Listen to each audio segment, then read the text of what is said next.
농촌에 어느 한 집에 한 소녀가 있었는데 그 소는 집에서 닭 키우는 일을 맡아서 하고 있었습니다. 그래서 자주 닭장에 가서 병아리들이 잘 태어나고 있는지, 달걀은 잘 낳고 있는지 살피는 일을 하고 있는데, 어느 날 닭장에 가보니까 털이 뽀송뽀송한 노란 병아리 몇 마리가 나와 있는 거예요. 그리고 어미 닭 옆에 쪼로로 있어서 야, 신기하다라고 생각하고 있는데, 그 옆에 보니까 아직 부화하지 않은 알 두 개가 있었습니다. 그래서 그 부화하지 않은 알을 이렇게 보고 있는데, 갑자기 부화하지 않은 알에 톡톡톡톡 그러더니 조그만 구멍이 뚝 떨어지면서 거기로 이렇게 보니까 노란 빛이 보이는 거예요. 아, 병아리가 나오려고 하나 보다. 그래서 조금씩 구멍을 냈는데 더 이상을 내지 못하고 거기에 막 이렇게 머리를 집어넣으려고 막 하는 모습을 보면서 소녀가 생각했어요. 얼마나 힘들까. 그래서 측은한 마음에 내가 도와줘야 되겠다. 그래가지고 그 알을 집어다가 깨진 부분을 뚝뚝 뜯어가지고 크게 해서 놔줬어요. 병아리가 잘 나왔겠죠, 그죠? 그래서 마음에 내심 기뻤어요. 힘들게 나올 병아리를 내가 쉽게 나오게 도와줬다라는 그 기쁨이 있어서 참 좋았는데, 그 이후에 깜짝 놀랄 일이 벌어집니다. 어떤 일이 벌어지냐면, 병아리가 알 밖으로 나왔는데 갑자기 숨을 헐떡헐떡 하더니 안간힘을 쓰다가 바로 죽어버리는 거예요. 깜짝 놀란 소녀는 뭔가 이게 잘못됐구나 라는 생각에 집에 가서 엄마한테 물어봤습니다. 이런 일이 있었는데 왜 그런 거냐고. 그러자 그런 것들을 자주 봤던 경험이 많은 엄마는 상황을 금세 알아차리고 그 소녀에게, 딸에게 이렇게 얘기했습니다. 병아리가 건강하게 자라려면 스스로 알을 깨고 나오는 고통을 감내해야 하는 거야. 그리고 고통스럽지만 발버둥 치면서 그것을 나와야 되는 거야. 그래야 그 고통을 통과하고 나서 강하게 세상에서 살아갈 수 있는 거란다. 그래서 때때로 삶에 고통이 필요한 거란다. 우리의 삶에 고통이 꼭 필요한 때가 있습니다. 그 고통을 통해서 미래의 영광스러운 것들을 열매로 얻을 수 있다면 기꺼이 그 고통은 우리가 당해야 되는 꼭 필요한 고통이 되는 겁니다. 오늘 본문이 그런 고통에 대해서 우리에게 이야기를 하고 있습니다. 현재 받는 고난이 계속될 건데 오늘 찬양처럼 이 고통이 끝나게 될 것이다. 그리고 우리에게 새로운 세계가 열릴 거라고 약속을 하고 있는 거예요. 그러면서 미래의 영광스러운 일들이 일어나게 된다면 그때 알게 될 거다. 이전에 내가 겪었던 고통과 고난이 아무것도 아니야. 내가 지금 누리는 거에 생각하면 이거는 아무것도 아니라고 하면서 싹 잊어버리게 될 그날이 올 거다. 정말 그럴까요? 성경은 고통 속에서 무엇을 우리에게 약속해 주고 있을까요? 로마서 8장에 보면 두 가지 우리가 겪는 고통이 나옵니다. 8장 4절로 17절까지는 우리가 겪는 내적인 고통에 대한 얘기입니다. 우리가 이제 예수 믿고 구원받았는데 성령을 따라 살 거냐, 아니면 아직도 죄악의 성품을 따라 육신을 따라서 그렇게 세상에서 살 거냐, 이게 우리의 내적인 고통, 우리 안에서의 계속된 고민이 될 거다라고 얘기를 한 거고요. 그 전쟁이, 그 영적인 고민, 쉽게 말하면 영적인 전쟁이 내 안에서 보이지 않게 지금도 계속 진행 중이라고 얘기를 했던 겁니다. 그리고 정말 이게 힘든 싸움인데 이 싸움에서 이길 수 있는 오직 유일한 한 가지 방법은 성령 하나님을 의지하면 이길 수 있다라고 얘기를 했던 거예요. 그게 지난주 얘기예요. 그 다음에 8장 18절로 27절까지는 우리가 겪게 되는 외적인 고통에 대한 얘기를 하는 거예요. 외적인 고통은 하나님을 믿는 사람들이 당하는 사회적인, 문화적인, 상황적인 어려움도 있고 우리의 육신에 나이가 들어감에 따라서 믿는 자로서의 삶 속에서 겪는 모든 고통을 다 얘기를 하는 겁니다. 그리고 이거는 당연한 것이다 라고 말을 합니다. 왜 이런 고통을 겪게 되는 것일까요? 하나님은 색다른 목적을 두셨던 거예요. 그 이유는 고통을 겪어봐야지 그 고통 끝에 맛보는 평안과 위로와 감사가 얼마나 담을코움하고 소중한지를 더 절실하게 깨달을 수 있기 때문에 한번 고통을 맛보라고 주시는 거예요. 그냥 쉽게 얘기할게요. 쫄쫄 굶어봐야 먹는 거 중요한지 알아요. 그렇죠? 그리고 여름에 땡볕에서 막 일하면서 그냥 목마른데 주변에 물이 없어, 마실 물이 없어. 그래가지고 그냥 목이 타는 그 마음으로 막 찾았다가 그냥 물 한 잔 마시는 그것을 통해서 우리는 물의 소중함을 알게 됩니다. 죽을 만큼 심하게 아파 보면 건강이 소중하다는 걸 알게 될 거예요. 아마 지금 육신의 거의 질병으로 인해서 아파하시는 분들은 제가 지금 얘기하는 것이 그냥 마음에 와닿을 거예요. 몸이 아프면 모든 게 불편하고 하고 싶은 거 마음대로 못 하고요, 가고 싶은 대로 마음대로 못 갑니다.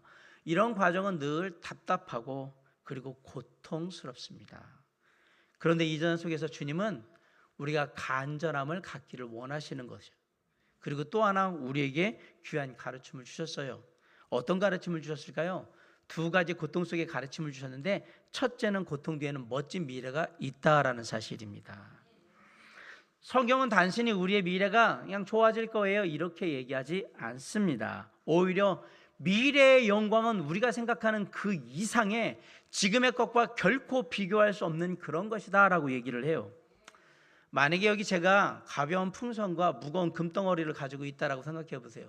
제가 이렇게 두 손으로 이렇게 들고 있으면 뭐가 가볍고 무거운지 물론 우리는 상식적으로 압니다. 그러나 이런 식으로 보여지는 거로 봐서는 어느 쪽이 무거운지를 모르죠. 그러면 어느 쪽이 더 무거운지를 쉽게 알 수 있게 하는 방법이 뭘까요? 그냥 양쪽에 저울이 있는 거를 가져가서 저울에 갖다가 한쪽에 풍선을 올려놓고 다른 한쪽에 무거운 금덩이를 올려놓으면 어느 쪽이 무거운지 금방 알 수 있어요. 왜냐하면 비교가 되니까. 그렇게 해놓고 어느 쪽이 무겁냐고 물어보면 우리 아동부에 있는 아이들도 어느 쪽이 무거운지 이걸 몰라요? 라고 우리에게 되물을 정도로 말도 되지 않는다, 비교가 되지 않는다, 확연하지 않느냐라고 얘기를 할 겁니다. 고린도후서 4장 17절은 이렇게 얘기합니다. 우리가 잠시 받는 환난에 경한 것이 지극히 크고 영원한 영광에 중한 것을 우리에게 이루게 함이라. 잠시 환난을 지나면 지극히 크고 영원한 영광에 중한 것을 우리가 받게 될 거다. 그게 18절 말씀이에요. 다시 한번 18절 있습니다. 시작. 생각하건대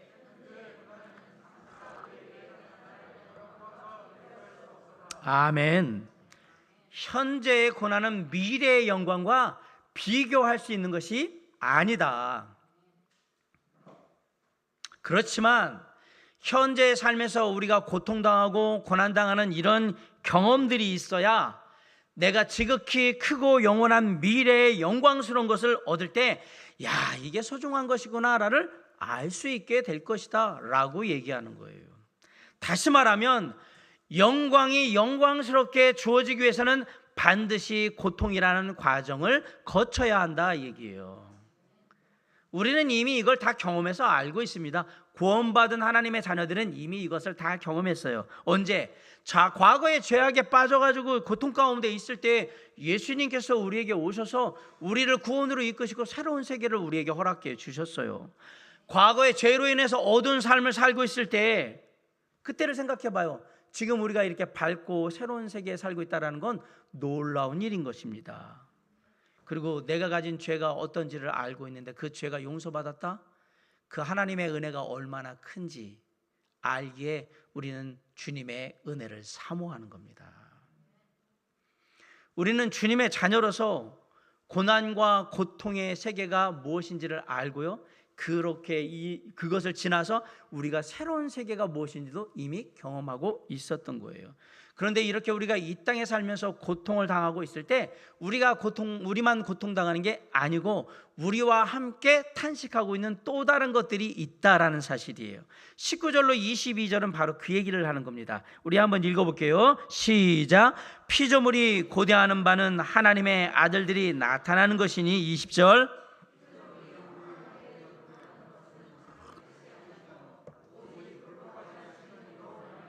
21절.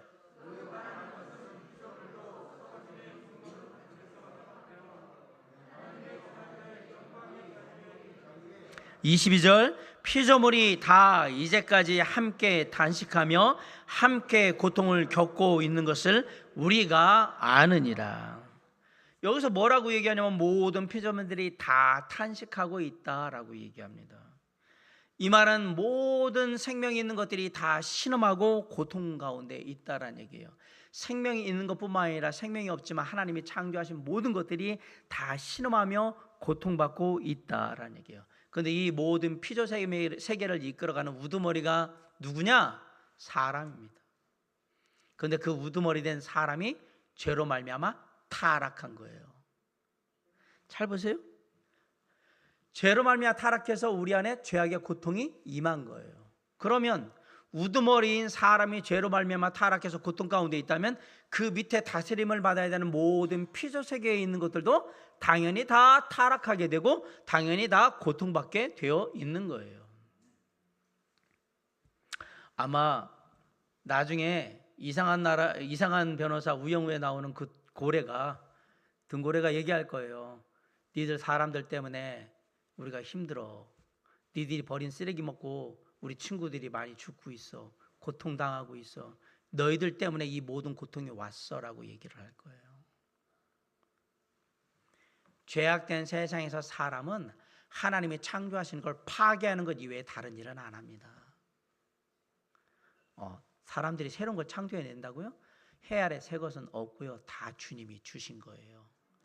죄악은 뭘 하는 거냐면 이 주님이 허락하신 것들을 파괴하는 일을 하는 거예요. 20절에 보세요. 모든 피조물이 허무한 것에 굴복했다라고 얘기해요. 21절에 보면 썩어질 것에 종노릇했다라고 얘기합니다. 22절에 보면 그래서 고통을 겪고 있다라고 얘기합니다. 결국 그 끝은 죽음이고요. 모든 생명은 죽음으로 말미암아 헛되고 공허하며 썩어가는 그러한 과정을 겪게 되는 겁니다. 여기에 누구도 예외가 없습니다. 아무리 건강한 사람도 죽습니다. 죽을 때 허망할걸요? 그냥 죽으면 허망할 거예요. 내가 이렇게밖에 못 죽나? 내가 이렇게 가야 되는 것일까? 내 몸이 죽으면 썩어지겠지. 다.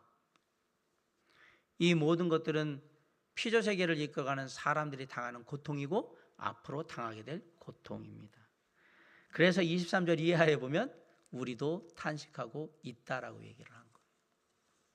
23절 한번 볼까요? 시작. 그뿐 아니라 또한 우리 곧 성령의 처음 익은 열매를 받은 우리까지도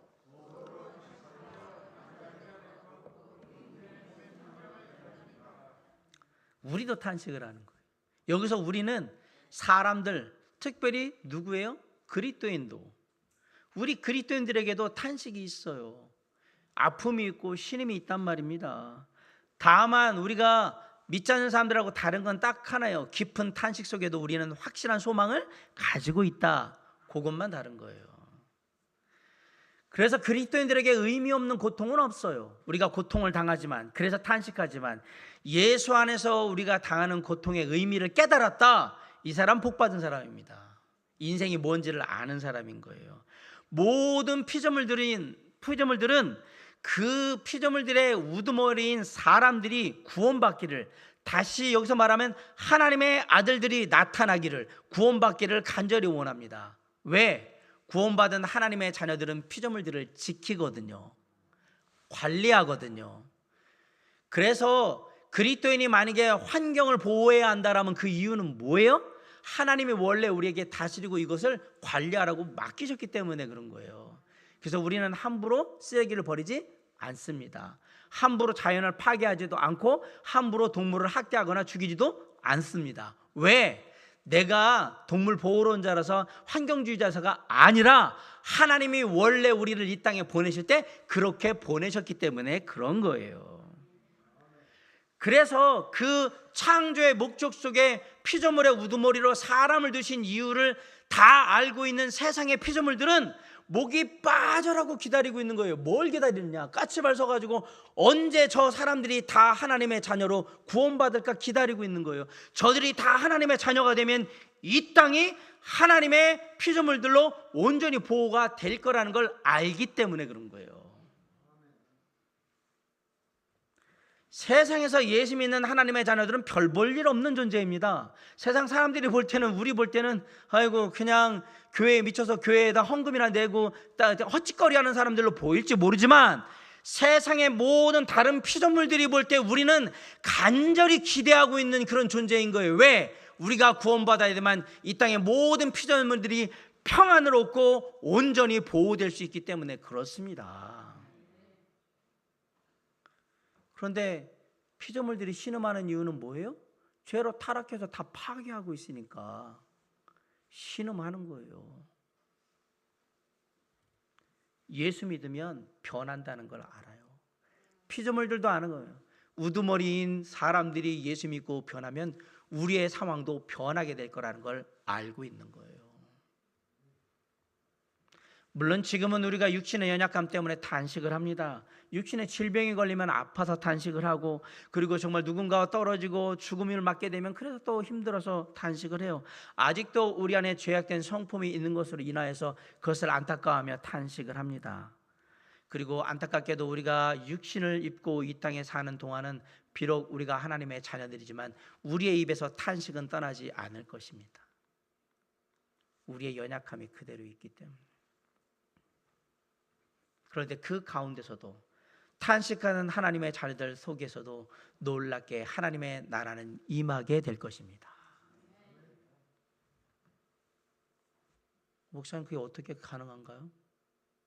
우리가 예수 믿게 될 때, 우리가 구원받을 때 우리 안에 누가 오시죠? 성령이 오시는데 그 성령께서 하늘의 기쁨과 평안을 가져오시기 때문에 그래요. 그래서 이 하늘의 맛을 본 사람과 세상의 맛만 보고 사는 사람은 다른 거예요. 세상의 맛을 보고 살다가 하늘의 맛을 본 사람들은 세상의 맛에 시큰둥한 거예요.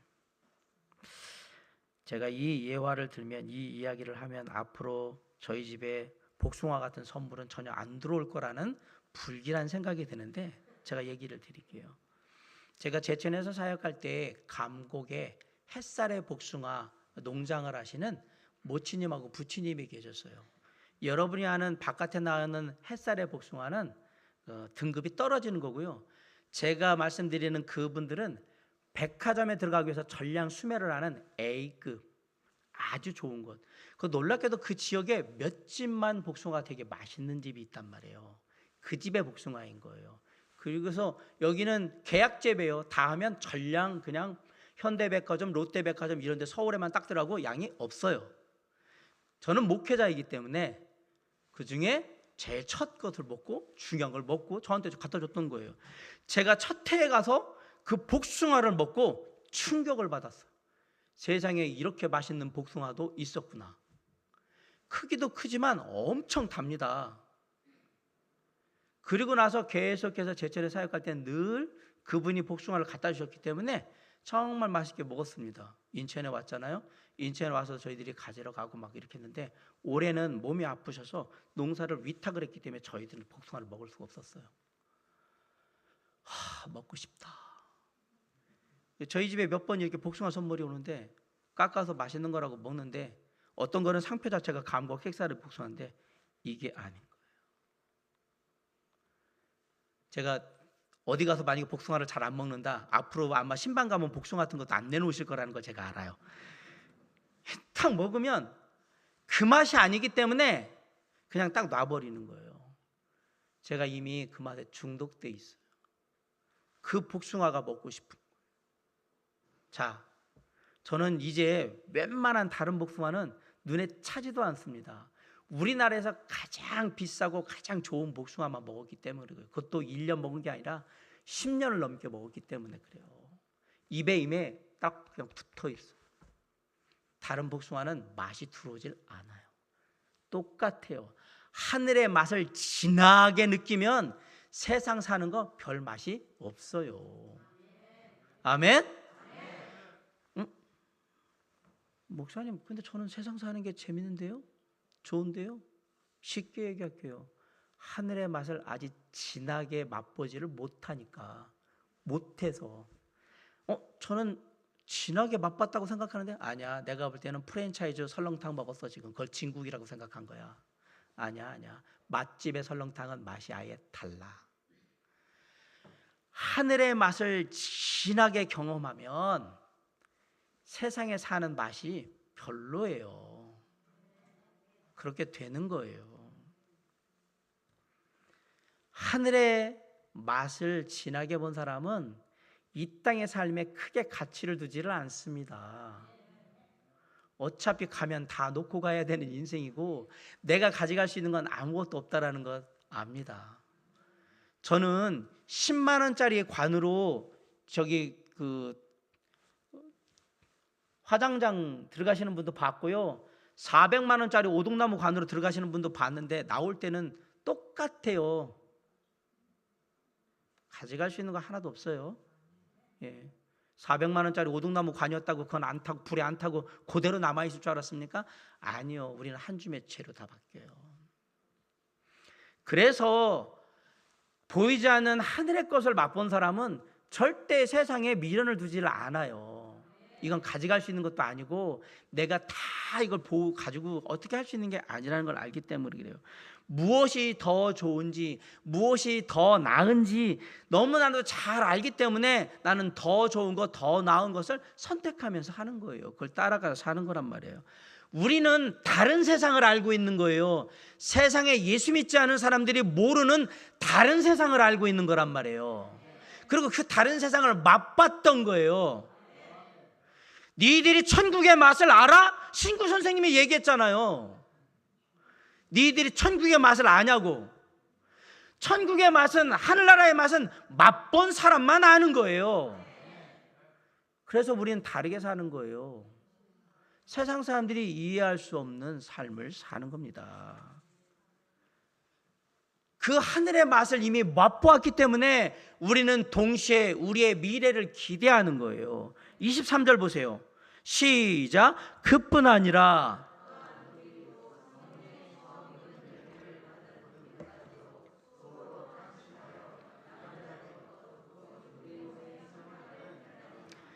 23절 하반절에 보면 양자될 것 곧 우리 몸의 속량을 기다리느니라 라고 되어 있어요. 미래 시제죠. 미래에 이루어질 것에 대해서 우리가 어떻게 한다? 기다리고 있다. 그게 뭐냐면 몸의 속량을 기다리고 있다라는 얘기예요. 정확하게는 15절에 이미 우리는 하나님의 양자가 되었다, 자녀가 되었다라고 선언하고 있습니다. 그런데 놀랍게도 양자될 것 곧 우리 몸의 속량을 기다린다라고 얘기를 하고 있어요. 이게 미래에 일어날 일에 대해서 얘기를 하고 있어요. 뭐 얘기하는 거냐? 안타깝게도 우리가 하나님의 자녀가 됐지만 우리의 겉사람은 날로 후패 낡아지고 있다라는 사실입니다. 몸에 검버섯이 생기고 얼굴에 저같이 이제 주름이 생기기 시작합니다.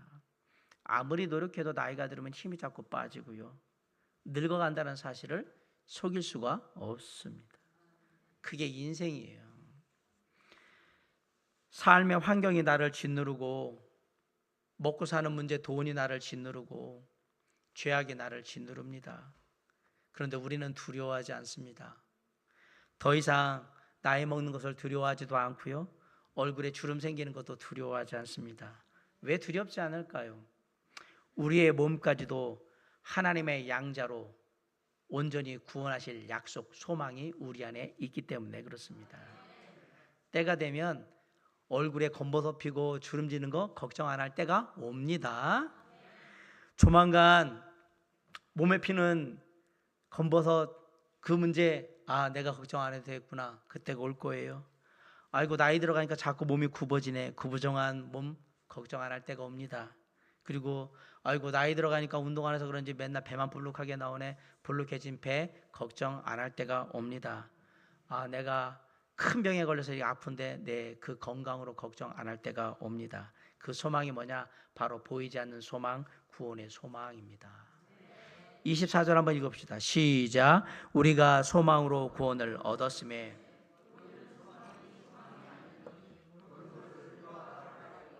우리 모두는 예수 그리스도의 은혜, 그분이 우리에게 주신 구원의 소망을 따라서 구원받은 하나님의 자녀들이에요. 그런데 지금 우리는 반만 구원받은 거예요. 무슨 말이냐? 나중에 미래에 완전한 구원을 이루게 될 거라는 얘기입니다. 23절에 우리가 우리 몸의 속량을 기다린다고 했죠? 쉽게 말씀드릴게요. 지금은 우리가 영혼만 구원받은 상태예요. 우리의 육신은 인간의 몸을 그대로 입고 있어요.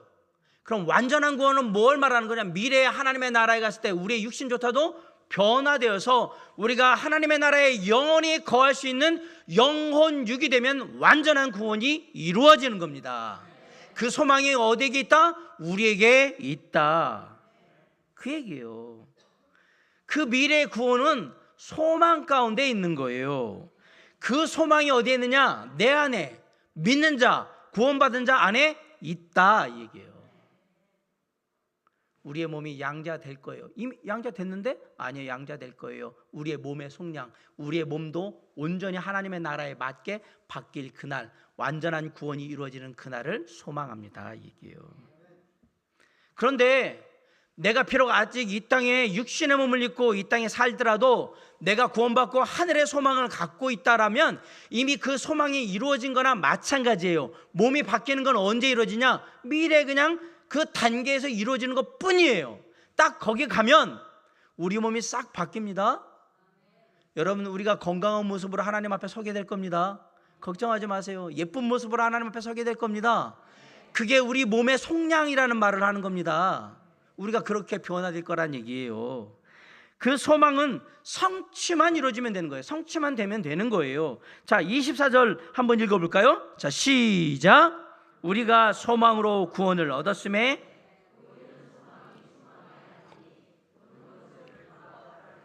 25절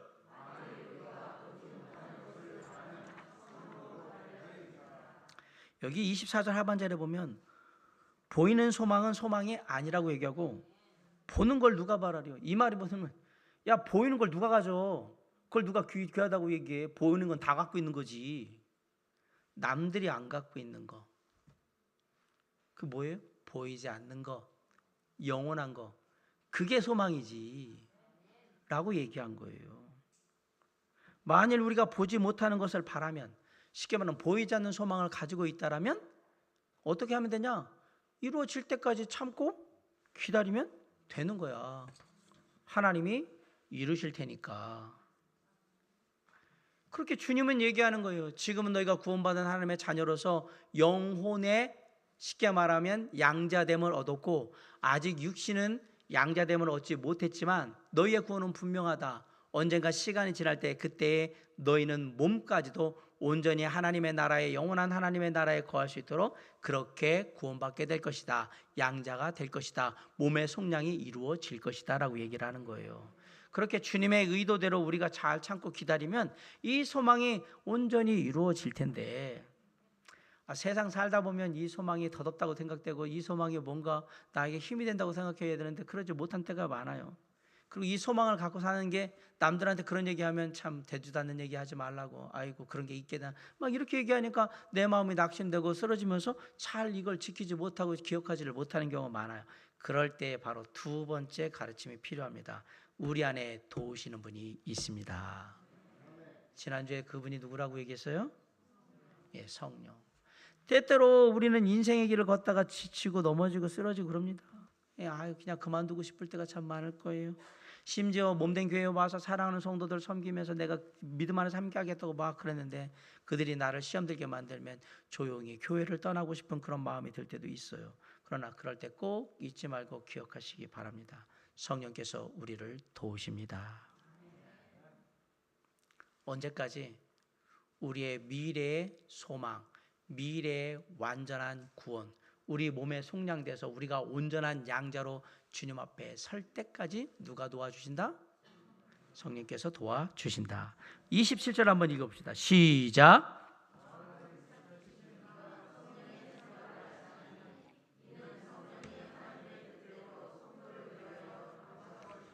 네, 마음을 살피시는 이가 성령의 생각을 하시나니 이는 성령이 하나님의 뜻대로 성도를 위하여 간구하심이니라.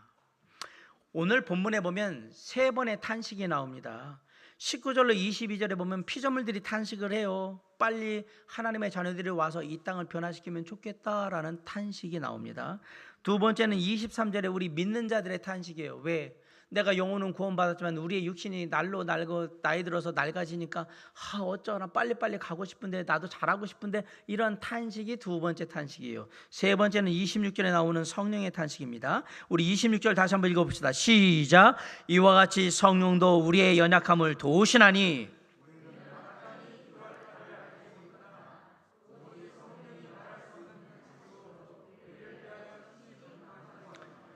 이 탄식은 앞에 피조물들이 탄식하고 믿는 자들이 탄식한 것과는 전혀 성격이 다른 지금 탄식을 하고 있는 거예요. 이 탄식은 남을 돕기 위한 탄식, 기도라고 생각하시면 돼요.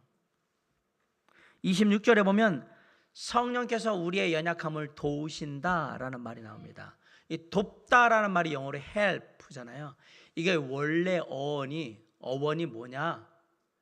세 가지 단어가 합해진 단어예요. 돕다라는 말은 함께라는 말과 얼굴을 맞댄다라는 말과 가까이 붙어 있다라는 말이 합해진 거예요.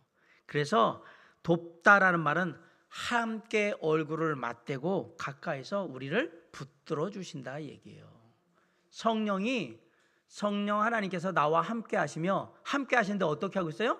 나하고 얼굴을 맞대고 있는 거예요. 가까이 계시면서. 그리고 내가 세상에 이런저런 일들로 인해서 흔들리지 않도록 나를 뭐 한다요?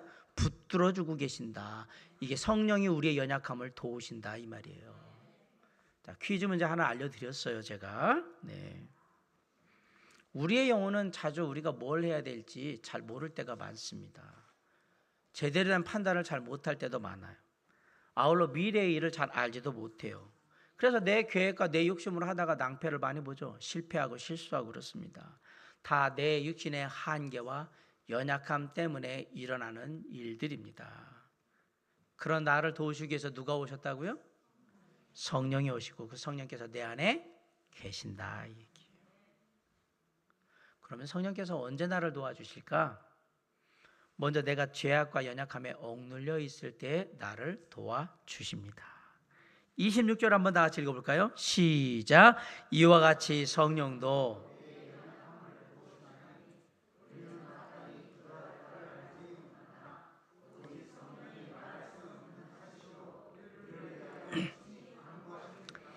(26절) 상반절에 보면 이와 같이 성령도 우리의 연약함을 도우시나니. 우리의 뭘 도우신다? 연약함을 도우신다.